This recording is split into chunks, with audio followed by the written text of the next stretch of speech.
today I'll just speak a little bit about sickness, because I know people are getting sick, and stuff is coming up, and that's part of this class. Not that it's mandatory or anything, but it happens to many people, and I just want to say that everything in this class is not being manipulated.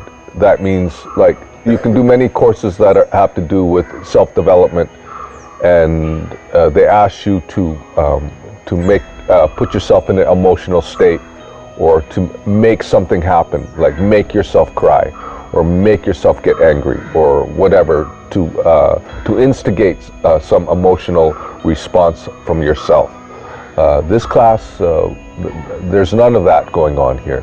The only thing that, as I said before, this class is run by grace, and what that means is through divine presence. So things in this class happen.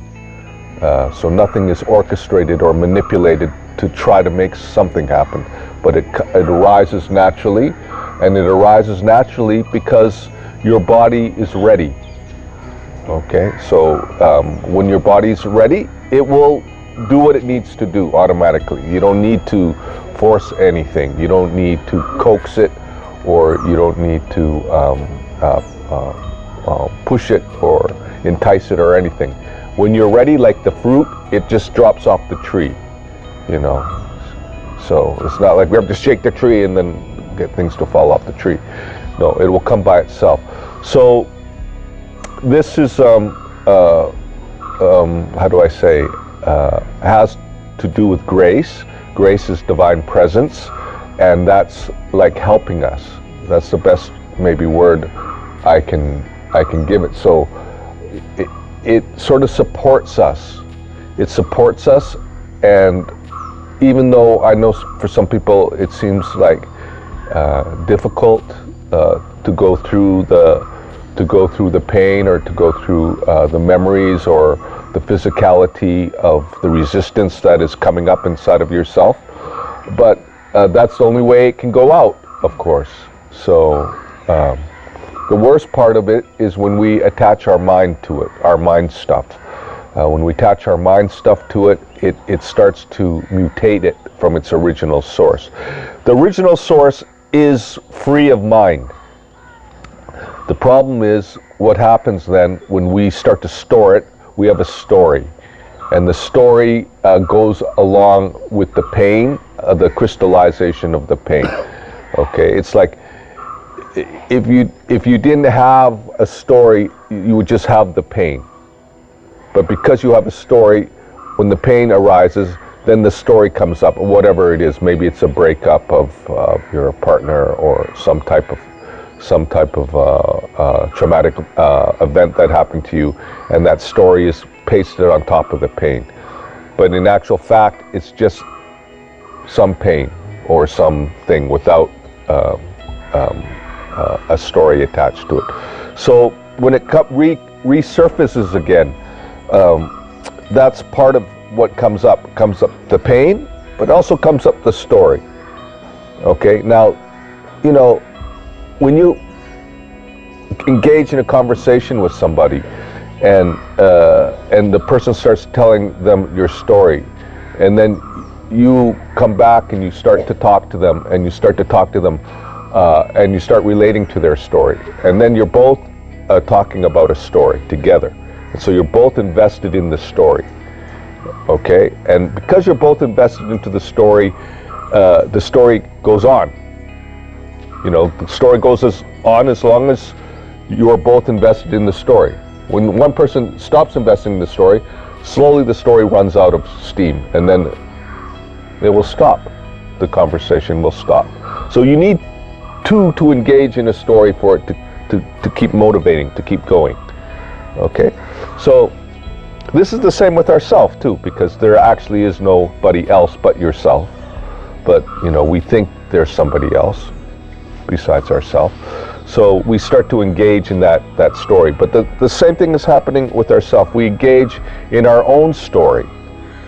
And and you can see by how much you fuel your own story, because then you think one thing about the story. Oh yeah, but that happened, but only if I would have done that, it would be so much different.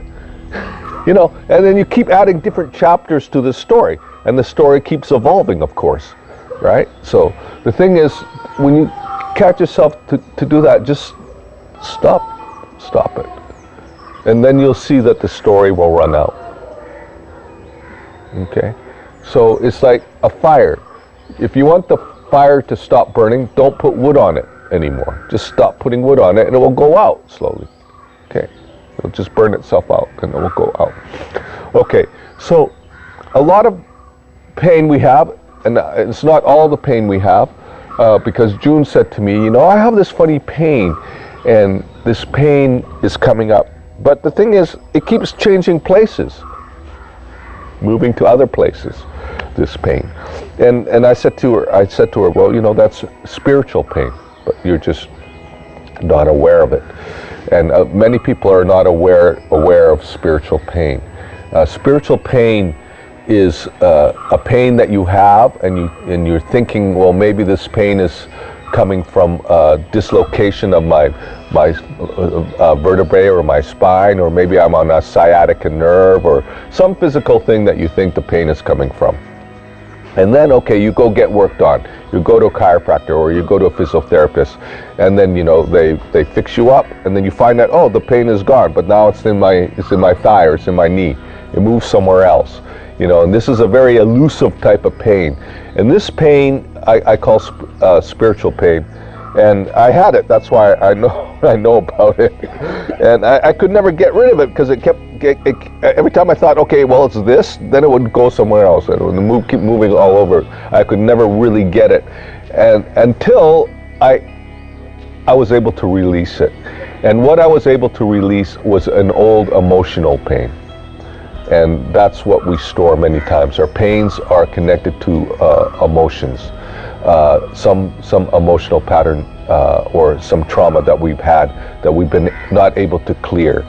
And of course, this is invisible, or you could say it's not physical. Yeah. And so until you make peace with that, or until it's able to come out, and many times it comes out emotionally, so it's tears, and to be able to release it, that pain is going to keep coming back. And that's part of this course, that because we're not only working on the physical plane, we're working also on the emotional plane and the mental plane. Yeah, so we're working on 3 different planes: your emotional body, your mental body, and your physical body. Okay, and that's why these things are arising, because this is, like I told you, the 3 different parts of you that constitute the one part of you, the wholeness of yourself. So if you do any real work, then of course you can't come back to wholeness until it's complete, until it's fulfilled. Yeah, so that means anything that is stopping you from being unfulfilled on whatever plane it is, on one of the 3 planes, it has to come up. It has to show itself. Okay, so the best thing, again, as I said before, let what comes come, let go, let what goes go. Yeah, don't run away from anything. Just be present for it, but at the same time, don't run after it either. Yeah, so just let it go and don't prolong it from staying. Okay, the first element of how this all starts, it starts with our mind. Okay, the thought, that's how it begins. So when I was with the faith healers, and all this I'm talking about is in my first little book. It's called The Journey Home, and this is like my spiritual journey. And when I was with the Philippine faith healers, I was there and I studied with them, and I also had operations there where they put their hands into your body without tools, into your your spiritual body, and then they pull things out. You know, it's not really important what they pull out, but what is important is that because we're on this physical plane now, we look at everything as solid and matter, okay? But there's another plane that's going on, which we don't see. It's the invisible one. And invisible, look, I put my hand through the air, there's nothing there. But there's air there, okay? But we just can't see it. So, you know, it's like the air. On a cold day, you can see it because you can see your breath come out. Okay, so you could say our body, not on this dimension, but on a more etheric dimension, it's light. And that light, depending if you have sickness, it goes from gray to black. If it's a very bad sickness, it's black. And if it's a little bit, it's gray. So your body then becomes like a light body. And you can see in the body, oh, this is gray, this is really black, you know, and basically it's like your body is actually light. But when it gets sick, it starts to turn gray, and depending on how severe it is, it turns black. And this black is like negativity. Light is positivity. Okay, so as I said before, when somebody is enlightened, we could say, what they're doing is actually they're projecting light out of themselves. And when somebody is really needy and wanting, they're projecting darkness. Darkness is like, it's sucking. So if you can do this, everybody's probably had this experience. You sit next to somebody, could be someone you know or you don't know, then all of a sudden you feel really sucked out or drained. And that's because they probably have very negative thoughts, or that they're very needy people. Yeah, and when you're really with positive people, you feel like you get energized because they're reflecting light. So what I learned when I was in the Philippines is the first thing that starts to affect us is our thoughts. And those thoughts go into the ether. Yeah, you don't see them, but they go out into the consciousness.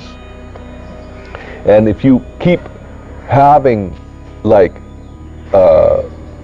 negative thoughts, they slowly come into your physical body. So that's where it all begins. So if you want somebody to change, or you want to change, it has to come from the roots, and the roots begin with the thoughts. Okay, so one of the worst ones, I tell you, that we have, which is what I call the, you know, because in, how do you say, in the religious thing, they say sin, a sin.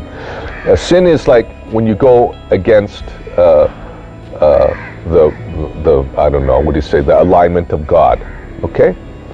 And the biggest sin that I found out, that I realized, is when I don't acknowledge my own connection to God, my own inner divinity that I have with that. And then I say, like, I'm no good, or I'm worthless, or I don't deserve it. All these things are not acknowledging your birthright. Your birthright comes from light, from pure light, pure creation. That's what you are in essence. Now, because you develop this personality, or you develop this idea of yourself, which is filled with this is good, this is bad, this is right, this is wrong, which is totally subjective. It's not true.